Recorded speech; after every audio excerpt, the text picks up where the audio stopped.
Hello UPSC और PCS aspirant, आप सभी लोग कैसे हैं?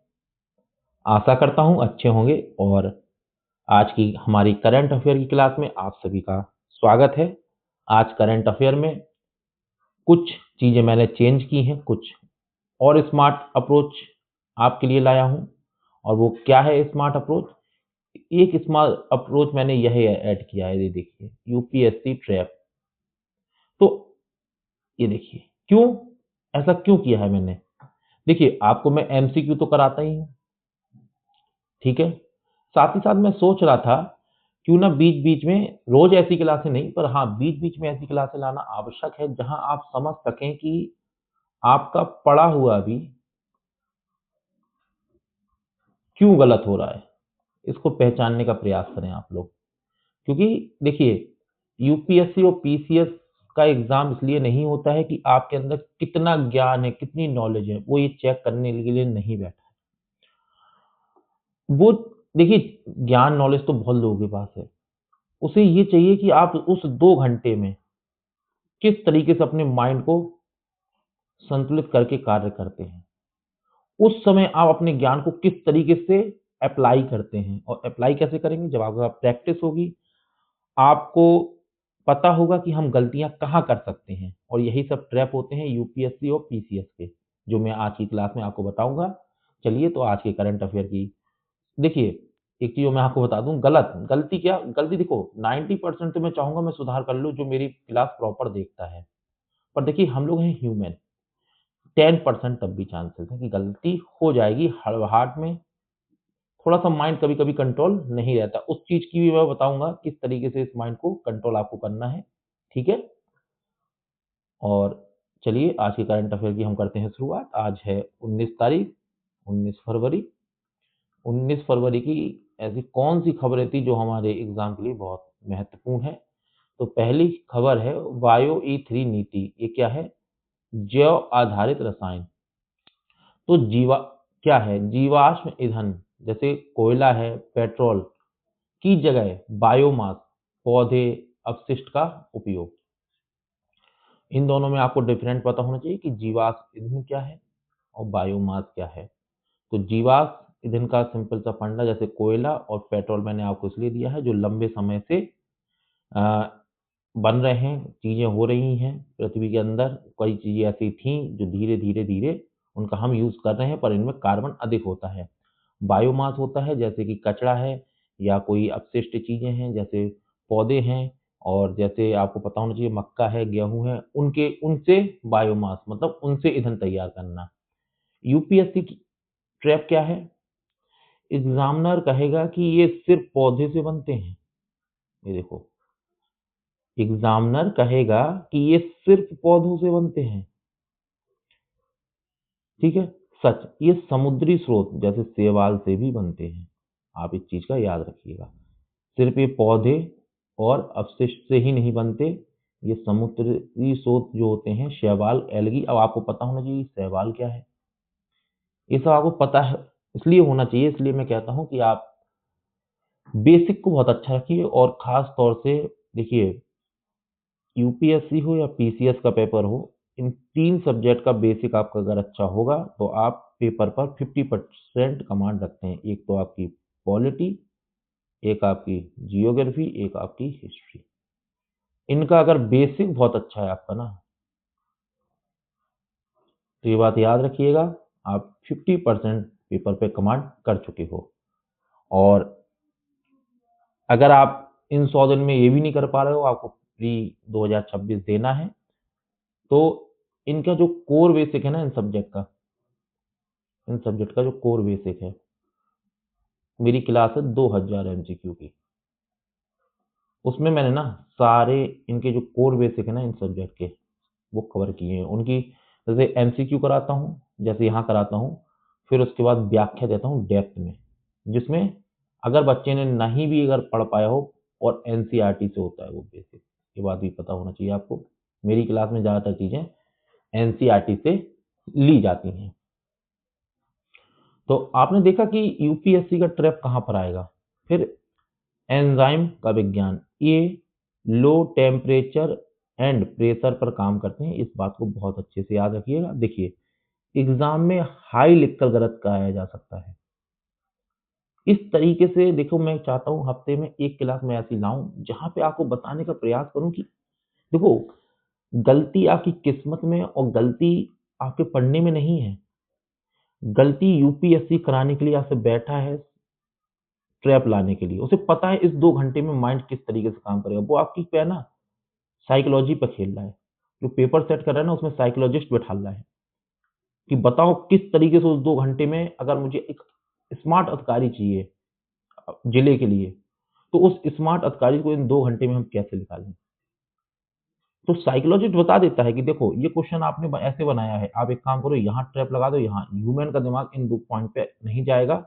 जितना ही पढ़ा होगा उसका ही जाएगा जिसमें वास्तव में अधिकारी वाले गुण होंगे। अधिकारी वाले गुण क्या होते हैं?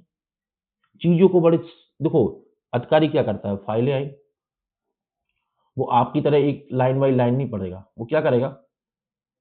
उसको हैबिट तो होती है पढ़ने की अच्छे से, देखता जाएगा, उसको पता है ये ट्रैप है, चलो ये बिंदु बाहर करो। वो सीधा उसकी आंख ना उस ट्रैप को वो करेगी निर्धारित, मतलब उसी को देखेगा कि कहाँ गलती मुझसे कराने का चीजें ढूंढी जा रही हैं। और जिस दिन आपने एग्जाम में देखना का प्रयास कर दिया कि एग्जामिनर आपसे गलत कहाँ कराना चाहता है, उस पर थोड़ा ठहरो, सोचो समझो, क्या ये सत्य हो सकता है या गलत हो। जैसे ये मान के चलो, ये लिख दे कि ये सिर्फ पौधों से बनते हैं या अपशिष्ट से बनते हैं, तो थोड़ा ठहरो कि सिर्फ ऐसा कैसे हो सकता है, सिर्फ पौधे और अपशिष्ट से बनेंगे। और जैसे उसने एक लाइन लिख दी, तो 360 डिग्री सोचो, क्या ऐसा हो सकता है सिर्फ पौधे और अपशिष्ट से बने? आपने नहीं पढ़ा मान के चलो, पर आप सोचने का विचार करो, क्या पृथ्वी में बहुत सी चीजें हैं, समुद्र है, चीजें हैं, और भी चीजें हैं, क्या वहां नहीं बन सकते? उससे नहीं बन सकता क्या?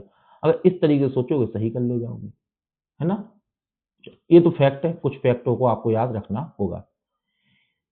नोडल मंत्रालय कौन है? विज्ञान एवं प्रौद्योगिकी मंत्रालय। देखो, आज इसमें पॉइंट टू पॉइंट इसलिए बात की है मैंने, आपको मैं बताऊं कि आज थोड़ा सा समझाना ज्यादा आवश्यक है। अब चलो इसका एमसीक्यू दिखाता हूं आपको, क्योंकि समय समय पे मैं आपको ऐसे ट्रीट करना चाहता हूं कि आप एग्जाम में बिल्कुल भी गलती ना कर पाओ। चलो, ये है क्वेश्चन, जैव आधारित रसायनों बायो E3 नीति के संदर्भ में निम्नलिखित कथनों पर विचार कीजिए। कर दीजिए विचार, आपके सामने है। देखो, इसमें भी मेरी 3 बातें याद रखना, मैं अपनी हर क्लास में कहता हूं। गलत और सही देखो पहले तो, कि हमसे पूछा क्या है। यहां पे देखो, ये इस पे पॉइंट करो। दूसरा, 100%, 100% का मतलब होता है कि हाँ मैंने ये पढ़ा है, ये बात 100% सत्य है। तीसरी बात, कुछ चीजों में आके कंफ्यूजन क्रिएट होता है, तो शब्दों को देखो, जैसे केवल, लगातार, जैसे एक शब्द ऊपर बताया सिर्फ, सभी, पूरी तरह, पूर्णतः। इस तरीके से जो शब्द होते हैं ना, अगर आपने उनको मान के चलिए 100% पढ़ा है कि हाँ ये सिर्फ ऐसा होता है, हाँ ये केवल ऐसा होता है, तो ही सही करना। अन्यथा 90% चांस होते हैं कि वो गलत होंगे। ठीक है, चलो बताओ इसका आंसर। मैंने आपको पूरी रणनीति अच्छे से बता दी। बताइए, जैव आधारित रसायन, देखो आ गया सब। पूर्णतः या आंशिक रूप से नवीकरणीय जैविक संसाधनों जैसे शैवाल और समुद्री स्रोतों से प्राप्त किए जा सकते हैं। देखो, नवीकरणीय जैविक संसाधनों का मतलब आप समझो, यहाँ पे वही है, आपको पता होना चाहिए।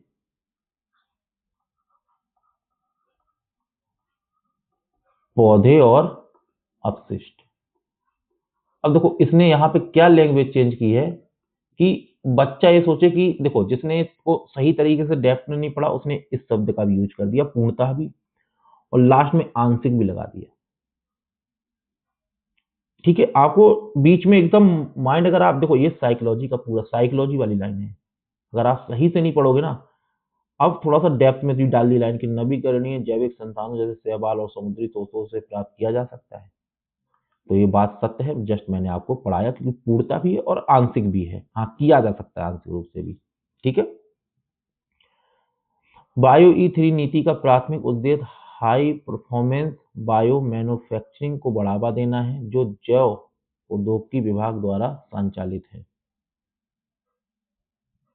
ठीक है। ये रासायनिक प्रक्रिया पारंपरिक पेट्रोकेमिकल विधियों की तुलना में उच्च तापमान और उच्च दाब पर अधिक प्रभावी ढंग से कार्य करती है। देखो मैंने भी आपको बताया, इसी तरीके से यूपीएससी करेगा। तो आपका पहला कथन तो सत्य था, दूसरा भी मैंने, बताओ आप अब क्या सही लगाओगे? मैंने दूसरे पे अभी कुछ प्रतिक्रिया नहीं दी, पहला कथन तो सही है आपका और तीसरा गलत है, तो इसका आंसर आपको पता लग गया होगा। इसी तरीके से आपको एग्जाम हॉल में भी एमसीक्यू करना है। ठीक है।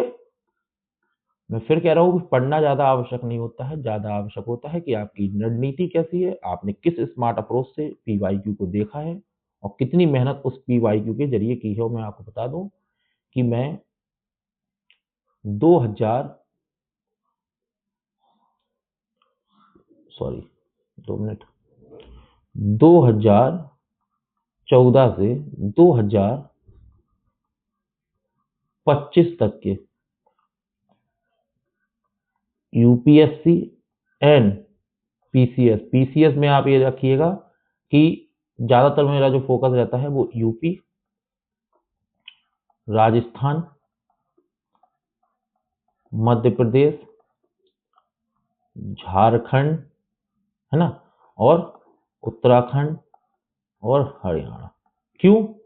क्योंकि मैं इनकी एक बुक लेके रखा हूँ और इनमें हर वर्ष किस टॉपिक से किस तरीके से क्वेश्चन पूछे जाते हैं, इनके पीवाईक्यू का एनालिसिस, साथ ही यूपीएससी के पीवाईक्यू का एनालिसिस।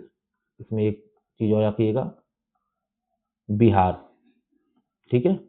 मतलब 1 2 3 4 5 6 7 7 तो स्टेट, साथ ही यूपीएससी, इनका एनालिसिस बहुत डेप्थ में करता हूं और मैं एक देखने का प्रयास कर रहा हूं कि धीरे धीरे जो पीसीएस है ना किसी भी स्टेट का, वो यहाँ वर्क करना शुरू कर दिया। मतलब यहाँ की साइकोलॉजी, मतलब वो भी क्या कर रहा है ना कि बच्चे की ना नॉलेज नहीं, वो ये देखने का प्रयास कर रहा है कि अधिकारी कितने जल्दी उस चीजों को पकड़ता है, मेरे द्वारा जो क्वेश्चन बनाया गया है, जो ट्रैप है।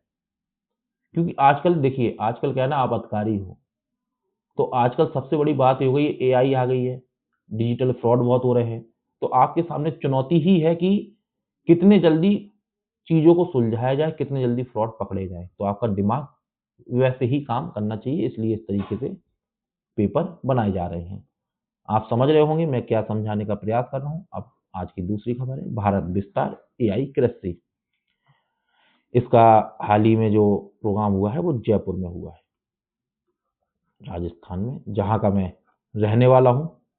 ये भी मैं आपको बता दूं, मैं जयपुर से हूँ। चलिए, मुख्य स्तंभ, यह एग्री डिजिटल पब्लिक इंफ्रास्ट्रक्चर का हिस्सा है। ये बात सत्य है। एग्री स्टैक क्या है? इसमें हर किसान की एक यूनिक आईडी होती है, आप याद रखना, हर किसान। ठीक है। एकीकरण, यह ई नेम, मंडी, आईएमडी, मौसम और फसल बीमा को एक ही जगह हेल्पलाइन नंबर पर लाता। ये पीसीएस के लिए, ये पीसीएस वाले याद रखें। ठीक है। यूपीएससी वाले में तो इतना डेप्थ में मतलब ये चीज नहीं लाएगा, पर हाँ पीसीएस वाले याद रखें, यूपीएससी ट्रैप। यह केवल अंग्रेजी में है, ये है यूपीएससी और पीसीएस ट्रैप सच। यह वर्तमान में हिंदी अंग्रेजी में है, पर 11 भाषाओं में विस्तारित होगा। देखिए, जहां ट्रैप होगा। आज की क्लास थोड़ा मैं समझाने के मूड से ही इसलिए लाया हूं कि आप समझने का प्रयास करेंगे। जिस तरीके से आप लोग पढ़ाई कर रहे हैं, सिलेक्शन इस तरीके से बहुत मुश्किल हो जाएगा। ज़्यादा आप मैराथन शॉर्टकट पकड़ने का प्रयास ना करें। बार बार कह रहा हूं कि देखिए, करंट नाम की कोई चीज़ नहीं है, बार बार मैं कहता हूं एग्जाम के लिए। करंट क्या है? करंट होता है कि जैसे आपने बेसिक को अच्छे से पढ़ा, बेसिक आपने ओवर कर लिया।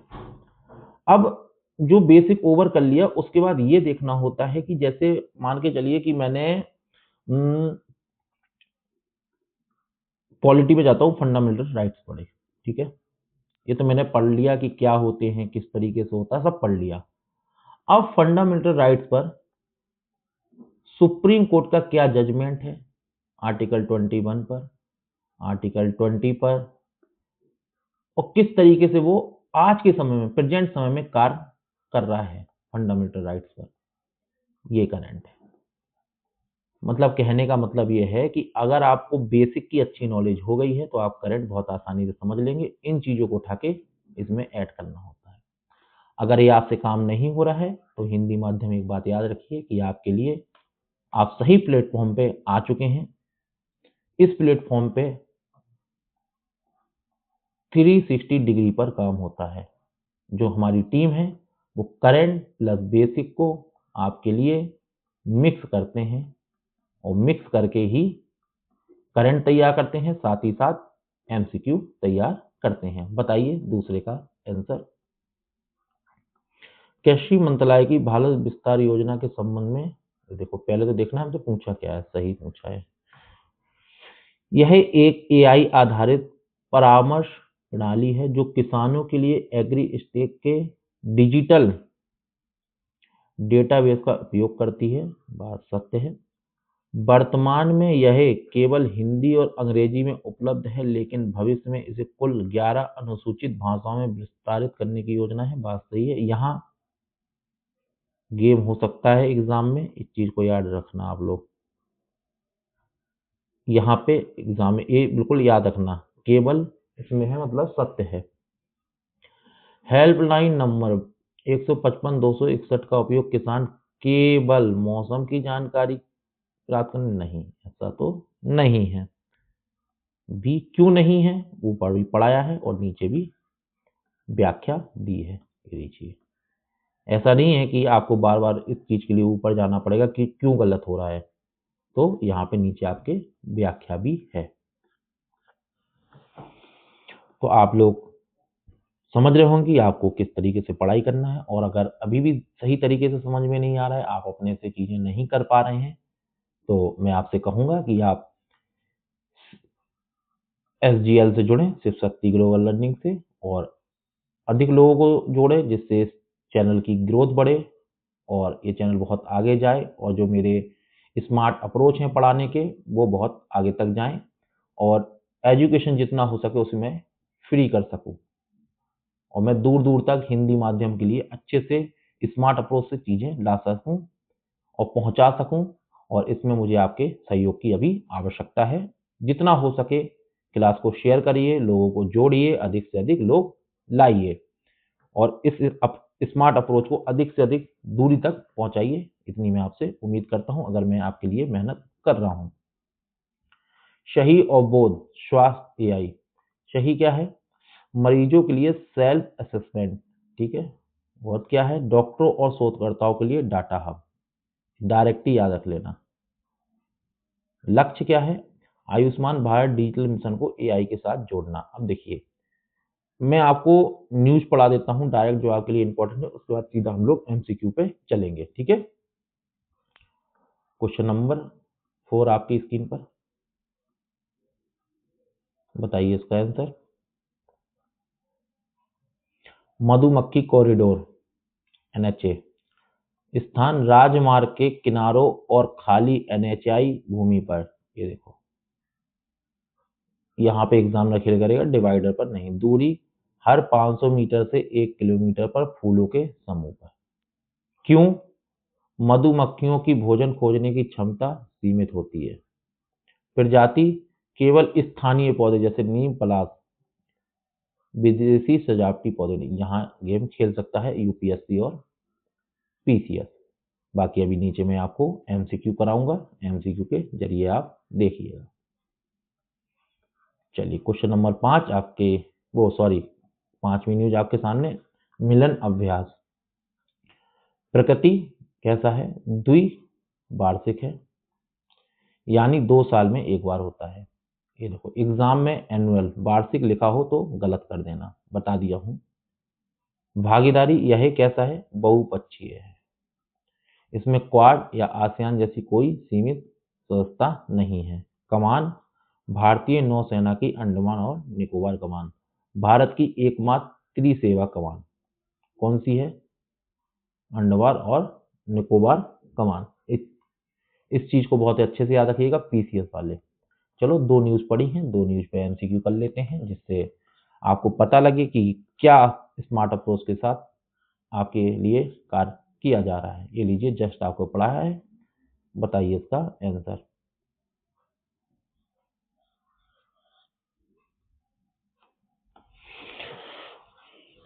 ये दोनों पहले भारतीय कृषि अनुसंधान परिषद द्वारा मृदा परीक्षण के लिए शुरू की गई हैं। सही एक सेल्फ असेसमेंट इंटरफेस है, जबकि वो एक चिकित्सा डेटा हब है, बिल्कुल पढ़ाया है। इनका उद्देश्य आयुष्मान भारत डिजिटल मिशन के तहत स्वास्थ्य सेवाओं में एआई का उपयोग सुलभ बनाना है। हाँ, बात सत्य है। देखिए, अगर आपने करंट अफेयर पढ़ा, 200-250 पेज की जो मैगजीन आती है, और आपने अच्छे से रिवीजन नहीं कर पाया, आप यहाँ पे आके मिस्टेक कर जाओगे। पता हम लोगों से गलती कैसे होती है, चलो मैं बताता हूँ। हम सोचते हैं कि हमारे पास 365 दिन है, ठीक है। 365 दिन में हमें यूपीएससी को टारगेट करना है, साथ ही किसी स्टेट पीसीएस को भी हम टारगेट करेंगे। पर हम मिस्टेक कहाँ कर रहे होते हैं कि रोज हम एक कागज उठाते हैं, मैं बता रहा हूँ ह्यूमन नेचर, ठीक है, और पर डे हम एक इंडेक्स बनाते हैं कि इतने बजे हम ये करेंगे, इतने बजे हम ये करेंगे, इतने बजे हम ये करेंगे, इतने बजे हम ये करेंगे, और ये इंडेक्स बनाते हैं, ये बना देते हैं थोड़ा सा हार्ड, जो हम नहीं कर सकते। अब जो ये ह्यूमन दिमाग होता है ना, ह्यूमन की खोपड़ी, इसको आराम पसंद है, और साथ ही साथ को क्या पसंद है, मोटिवेशन। जहां इसको मोटिवेशन आएगा, ये तुरंत इस तरीके से तैयार कराएगा आपसे।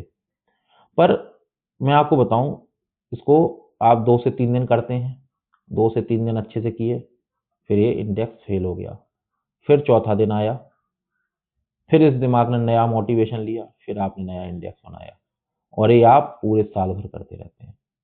आपकी ना कोई सब्जेक्ट कंप्लीट होता है, ना आपका कोई करंट अफेयर कंप्लीट होता है, ना कुछ। और उसके करंट अफेयर में क्या कर रहे हो, यूट्यूब खोला, ठीक है, उसके बाद 1 साल की मैराथन, ठीक है, 2 घंटे में, ओके, ये कर रहे हो। या फिर क्या कर रहे हो, पर डे क्लास देख रहे हो करंट अफेयर की, नोट्स बनाते जा रहे हो कि चलो यार नोट्स बना लेते हैं, काम आएंगे, ठीक है। उनको रिवीजन कभी नहीं, क्योंकि बहुत से लोग रिवीजन करते ही नहीं। नोट्स बना लिए, रिवीजन भी नहीं कर रहे हो, और इन सब के चीजों में आप अपने बेसिक को भी कंप्लीट नहीं कर रहे हो। ये हो गई चर्चाएं जो ह्यूमन दिमाग करता है।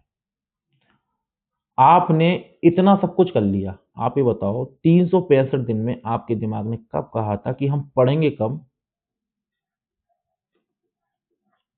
प्रैक्टिस ज्यादा करेंगे।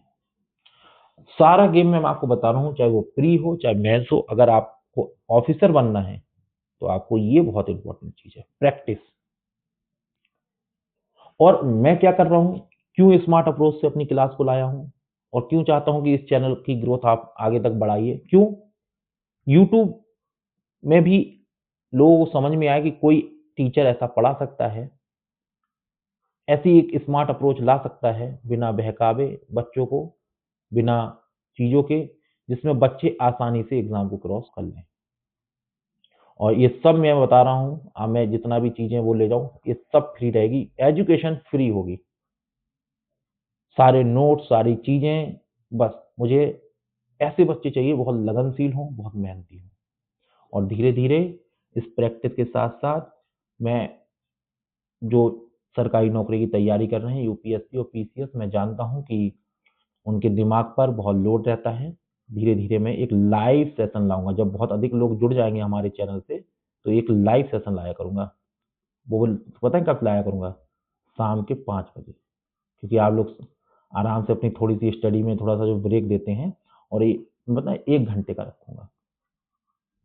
इसमें जितने भी लोग हमारे जुड़े हैं ना, छात्र छात्राएं, उन सबको लाइव आके ना, हम सब लोग लाइव आके ना, या तो जूम के थ्रू, है ना, या यूट्यूब पर रहिए, किसी एक टॉपिक को उठाएंगे। पर टॉपिक कब उठाएंगे? लास्ट के आधा घंटे हम लोग चर्चाएं किया करेंगे कि यार क्या करना है लाइफ में, किस तरीके से करना है, किसकी क्या समस्याएं हैं, यार ऐसे नहीं हो रहा है, ऐसे नहीं, मतलब नॉर्मली बातें मन खोल के। उसके बाद आधा घंटा टॉपिक पे डिस्कशन, किसको कितनी नॉलेज है, क्या कौन पढ़ के आया है, बताओ इसका क्या, इसका क्या, इसका क्या टॉपिक। 1 घंटे हम लोग पर डे रखेंगे। पर हाँ, ये सब संभव होगा जब अधिक से अधिक लोग इस चैनल पर जुड़ेंगे, और वो आप लोग कितने जल्दी कर सकते हैं इस टारगेट को पूरा करिए। चलिए, इसका आंसर मैंने आपको बता ही दिया था। क्वेश्चन नंबर 4 ये मैंने आपको पढ़ाया है। बताइए, राष्ट्रीय राजमार्गों पर मधुमक्खी कॉरिडोर के संदर्भ में निम्नलिखित कथनों पर विचार कीजिए। इनका विकास विशेष रूप से राजमार्गों के किनारों पर national highway authority of India की अनुपयोगी भूमि पर किया जाएगा। जो भूमि अनुपयोगी होती उस पर किया जाएगा। गलियारों में हर 500 मीटर से 1 किलोमीटर पर फूलों के समूह लगाए जाएंगे ताकि परागणकारियों के भोजन की सीमा बनी रहे। हाँ, ये बात भी सत्य है। इस परियोजना में विदेशी मूल के सुंदर फूलों वाले पेड़ों को स्थानीय प्रजातियों की तुलना में अधिक प्राथमिकता दी जाएगी। देखो, मैंने आपको बोला है कि सिर्फ स्थानीय होंगे, विदेशी नहीं। इसी तरीके से आपको ट्रैप में फंसाने का प्रयास किया जाएगा। पूछा हमसे, सही था। चलो, आज पढ़ते हैं हम अपनी मिलन अभ्यास। पढ़ ही लिया था हमने, ठीक है। इसका भी क्वेश्चन अभी देखेंगे इन दो न्यूजों के बाद। अटल इनोवेशन मिशन संस्था नीति आयोग के द्वारा, शिक्षा मंत्रालय नहीं, ठीक है। इस चीज को याद रखना। उद्देश्य स्कूलों से लेकर स्टार्टअप तक नवाचार करना। एआई पेन्योर्स, यह डेप टेक गहन तकनीक स्टार्टअप पर केंद्रित पहल है। 7 वन अधिकार अधिनियम 2006 मोस्ट इंपॉर्टेंट लिख भी दिया है। कट ऑफ डेट 13 दिसंबर 2005। इसके बाद रहने वाले को हक नहीं है इनका। 13 दिसंबर 2005। पात्रता का अंतर, एसटी वहां निवास करते हैं। अनिवार्य रूप से 75 साल या 3 पीढ़ी का निवास प्रमाण पत्र चाहिए। अन्य जो भी हैं। अधिकार की सीमा अधिकतम 4 हेक्टेयर। यह मालिकाना हक है, पर इसे बेचा या ट्रांसफर नहीं किया जा सकता। ग्राम सभा अधिकार तय करने की प्रक्रिया यहीं से शुरू होती है। इसकी सिफारिशों को केवल ठोस आधार पर ही बदला जा सकता है। जहां केवल आ जाए ना, इसको रट लिया करो कि हाँ, क्योंकि ये जो 10% सही होता है ना 90% में, वो ये वाला केवल है। इसलिए कहता हूँ इनको रट लो एकदम। लघु वन उपज, बांस और तेंदू पत्ता जैसे उत्पादों पर समुदायों को स्वामित्व मिलता है। ये इसलिए मैंने लिख दिया मोस्ट इंपॉर्टेंट, वास्तव में बहुत इंपॉर्टेंट है। आज की अगर कहूंगा तो सबसे इंपॉर्टेंट न्यूज यही है यूपीएससी और पीसीएस के लिए। सारी चीजें अच्छे से दिमाग में याद रख लेना।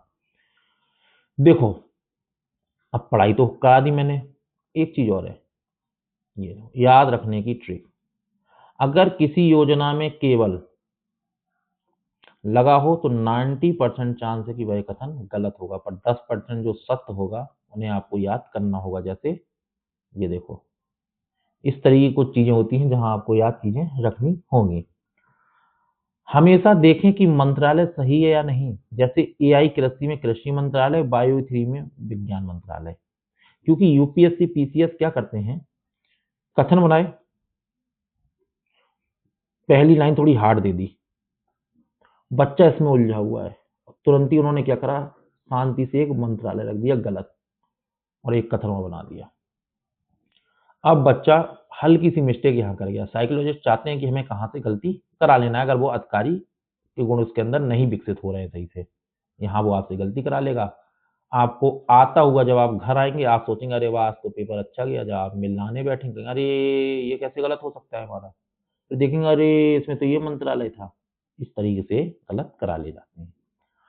तो मैं जब भी क्लास लाऊंगा ना, मैं ये चाहता हूँ कि यार 10 से मिनट हमारे ऐसे जाएं जहां मैं आपको रोज समझाऊं, क्योंकि धीरे धीरे जब आप मेरी क्लास देखते रहेंगे, रोज वही चीजें सुनते रहेंगे, रोज समझते रहेंगे, तो एक दिन दिमाग कहेगा हाँ यहाँ गलती नहीं करना है, यहाँ ऐसी चीजें नहीं करना है, ये तो सर ने हमको बताया था, हम ऐसी गलती नहीं करेंगे। बताइए इसका आंसर। क्वेश्चन नंबर 5 आपकी स्क्रीन पर है। बहुपक्षीय नौसैनिक अभ्यास मिलन के संदर्भ में कौन सा कथन सत्य है? देखो इसलिए मैं कहता हूं ऊपर देखो, यहाँ गलत लिख देता, आता हुआ भी गलत कर जाओगे। बताओ इसका आंसर। यह भारतीय नौसेना का प्रत्येक वर्ष, मैंने क्या कहा था, द्विवार्षिक, इसका संचालन अंडमान और निकोबार कमान द्वारा किया जाता है, जो भारत की एकमात्र त्रिसेवा कमान है। ये बात सत्य है, इसको रट लेना, एकमात्र, क्योंकि शब्द यूज हुआ है और ये यूपीएससी हूबहू लाइन लिख सकता है। हार्बर फेज के दौरान समुद्री संचालन के सामरिक अभ्यासों पर बल दिया गया। सही पूछा था ना हमसे। ओके, क्वेश्चन नंबर 6 आपकी स्क्रीन पर। बताइए इसका आंसर। आप देखिए एमसीक्यू भी ना ऐसे नहीं है कि बस उठाया बना दिए, चलो यार कराना तो है प्रैक्टिस, नो। इसमें पूरा यूपीएससी जिस तरीके से आपकी साइकोलॉजी से खेलते हैं ना, अब आपको पता करना हो ना कि आप में अधिकारी वाले गुण आ रहे हैं, विकसित हो रहे हैं कि नहीं हो रहे हैं, तो आप एक काम करो, क्वेश्चन करो। जस्ट मैंने आपको पढ़ाया है, ये क्वेश्चन गलत होने नहीं चाहिए। 3 चीजें जो बताई हैं उन चीजों को ध्यान रखो और सोचो कि अधिकारी वाले गुण क्या होने चाहिए, हम कितनी जल्दी इस चीज को कैच कर ले जाएंगे। कर लो कैच। अटल टेकरिंग लैंप विशेष रूप से केवल विश्वविद्यालय स्तरों के छात्र, देखो कोई अधिकारी वाला गुण का होगा ना, वो क्या करेगा, पहले जल्दी जल्दी चीजों को नोटिस करेगा ऐसे, फिर देखा अरे केवल आ गया, 90% चांस है गलत होने के, आ गया ये, फिर वो थोड़ा सा वेट करेगा। यहाँ पे देखो वेट बहुत आवश्यक है, आप जल्दबाजी मत कर देना, फिर वो सोचेगा। मैंने क्लास में अटल इनोवेशन मिशन पढ़ा था, सर ने मुझे कहीं भी नहीं बताया था कि केवल विश्वविद्यालय, अगर ऐसी कोई इंपॉर्टेंट बात होती तो सर अपने क्लास में नोट्स में जरूर मेरे मेंशन करते इस बात को, तो ये बात हो गई गलत। अब वो बताएं क्या करेगा, सेकंड चीज, चलो 1 और 3 ना पढ़ने से पहले जहां जहां 2 है पहले उसको हटा देता हूं मैं। हाँ भाई हटा दिया। अब उसने कहा चलो अब एक काम करते हैं, ये अधिकारी के गुण बता रहा हूँ, एक काम करते हैं, एक बार नीचे बढ़े, का उद्देश्य देश में इनोवेशन इंटरप्रेन्योरशिप की संस्कृति को जमीनी स्तर पर बढ़ाना है। हाँ ये बात तो सत्य है, 3 सही है। तो कहेगा चलो यार एक बार एक भी पढ़ लेते हैं, क्योंकि क्वेश्चन को थोड़ा सा ऑप्शन थोड़े टिपिकल बना के रखे हैं यहाँ पे। एआई पेन्योर्स ऑफ इंडिया पुस्तक अटल इनोवेशन सेंटर्स के तहत 45 एआई स्टार्टअप की सफलता को दर्शाती। अब उसे कंफ्यूजन हो गया, यार ये तो सर ने भी नहीं पढ़ा है। देखो पर ऐसी कोई चीज नहीं है जो मेरी क्लास से छूटेगी, मैं आपको सब कुछ पढ़ा देता हूँ। एक्चुअली में कभी कभी ना कभी कभी क्या होता है कि ऐसी लाइन आगे नहीं आपको पता, तो आपके पास केस आ जाता है 50 और 50। अब इस क्वेश्चन को आप 50-50 में डालने का प्रयास करेंगे, ऐसे होंगे आपके पास 10 क्वेश्चन या 20 क्वेश्चन आप इस तरीके से करेंगे। 100% हमेशा हर चीज नहीं होती है, आपको पता है यार 3 तो पूरा सत्य है, पहले पे मुझे कंफ्यूजन क्रिएट है, यहाँ पे ऑप्शन भी ऐसे रखे हैं, मैं क्या लगाऊं आंसर। और आप मेरी क्लास पढ़े हो तो जाहिर सी बात है आपसे कोई चीज नहीं छूटेगी, पर हाँ ये 50-50% का केस बन जाएगा एग्जाम हॉल में। इसलिए मैं कहता हूँ ध्यान से गहराई से मेरी क्लास के नोट्स को पढ़िए, बार बार रिवीजन करिए, 50-50% का भी केस बहुत कम आपके सामने आएगा। क्वेश्चन नंबर 7 आपकी स्क्रीन पर। वन अधिकार अधिनियम 2006 के तहत पात्रता के निम्नलिखित में कौन सा मानदंड अनिवार्य है? बताइए इसका आंसर। सही पूछा है। वनवासी अनुसूचित जनजातियों के लिए 13 दिसंबर 2005 से पहले वन भूमि पर निवास का प्रमाण। देखो मैंने बताया था ना कट ऑफ डेट। अनपारंपरिक वनवासियों के लिए अनिवार्य रूप से कम 3 पीढ़ियों 75 वर्ष का निवास प्रमाण पत्र, ये भी मैंने आपको बताया है। व्यक्तिगत वन अधिकार के तहत परिवार को आवंटित भूमि की अधिकतम सीमा 10 हेक्टेयर, नहीं ऐसा कुछ भी नहीं है। और ये लिख लीजिए, ये बहुत इंपॉर्टेंट क्वेश्चन है, फिर मैं आपको बता रहा हूं, इसको अच्छे से याद कर लीजिएगा, जाके करंट अफेयर को भी बहुत अच्छे से आप पढ़िएगा। ऊपर ये नोट्स आपके टेलीग्राम ग्रुप पर डाल दिए जाएंगे। आप चाहते हैं कि इन्हें डिजिटल रूप से पढ़ें तो डिजिटल रूप से पढ़िए, आप चाहते हैं कि इनका पीडीएफ निकलवा के पढ़ें तो आप पीडीएफ लिखवाकर पढ़िए, जैसा आपको अच्छा लगे। पर आपको किसी कोर्स को लेने की आवश्यकता नहीं है। इस तरीके से किसी भी आप दिखाइए, किसी भी यूट्यूब पर भी जो पेड कोर्सेज हैं या जो पेड क्लासेस चल रही हैं, इस तरीके से आपको कोई भी इन बारीकियों को कोई नहीं बताएगा। इस तरीके से कोई क्लास नहीं लाएगा कि करंट भी पढ़ाए आपको और साथ ही साथ तुरंत ही यूपीएससी और पीसीएस स्टैंडर्ड के एमसीक्यू कराए और बताए कि चीज़ों का कहाँ ध्यान रखना है, क्योंकि हर आदमी है जल्दी में जल्दी करके निकालने का प्रयास करता है। बताइए क्वेश्चन नंबर 8 आपकी स्क्रीन पर, बताइए इसका आंसर। ग्राम सभा वन अधिकारों की प्रगति और सीमा निर्धारित करने की प्रक्रिया शुरू करने के लिए एकमात्र प्राधिकारी है। कोई एकमात्र है, अच्छे से याद रख लेना, बताया ऊपर। लघु वन उपज के स्वामित्व के अधिकार में बांस और तेंदुपत्ता शामिल नहीं है, क्योंकि वे मुख्य ऊपर ही बताया है। इस अधिनियम के तहत प्राप्त भूमि अधिकार को लाभार्थी द्वारा बेचा या हस्तांतरित नहीं किया जा सकता। हाँ ठीक है। क्वेश्चन नंबर 9 आपकी स्क्रीन पर, बताइए इसका आंसर। भारत की वायु E3 नीति के सामरिक महत्व के संदर्भ में निम्नलिखित कथनों पर विचार कीजिए। कौन सा कथन सही है? इस नीति का एक प्रमुख लक्ष्य पेट्रोकेमिकल्स जैसे एसिटिक एसिड के आयात पर निर्भरता को कम करना है। यह नीति भारत के नेट जीरो की प्राप्ति में कार्बन उत्सर्जन कम करने में योगदान देती है।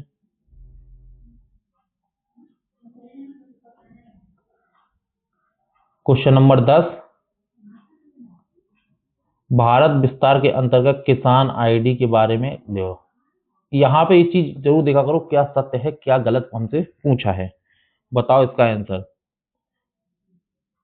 इस आईडी का उपयोग केवल मृदा स्वास्थ्य कार्ड बनाने के लिए, देखो मैंने क्या कहा, जो आधिकारिक दिमाग का सोच का स्टूडेंट होगा ना, वो तुरंत ऐसे देखेगा, पहले एक बार पहली नजर लगाएगा कि शब्द कहाँ है, मिल गया शब्द, ऐसा पढ़ाया नहीं पढ़ाया, ये चीज गलत है, पूछा गलत था, ये लो आंसर।